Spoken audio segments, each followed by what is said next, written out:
দারোয়ান পাল্টাইতে পাল্টাইতে জীবন বরবাদ হয়ে গেছে, একটু দারোয়ানও টিকলো না। গেটের যে অবস্থা, দারোয়ান টিকবো কেমনে, তাতে আরো দেই বেতন কম। চিন্তা করছি ঈদের পরে ডিজিটাল গেট লাগামো, যাতে সুইচ টিপে দিলে খুলে যায়। যাই ঈদের কেনাকাটা করে নিয়েছি।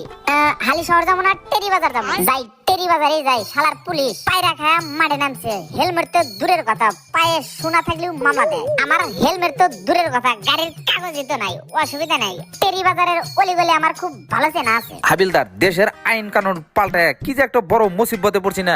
আগে গাড়িতে কাগজ হেলমেট না থাকলে মামলা দিচ্ছি, আর এখন যার গাড়িতে কাগজ আর হেলমেট নাই সরকার থেকে তার আরো জরিমানা দেওয়া লাগে। হ্যাঁ স্যার, কি আর করার, সরকারি আইন আমাদের তো মানতেই হইব। হাবিলদার, চোখ কান খোলা রাখো, একটা গাড়িও যেন পাস হইতে না পারে।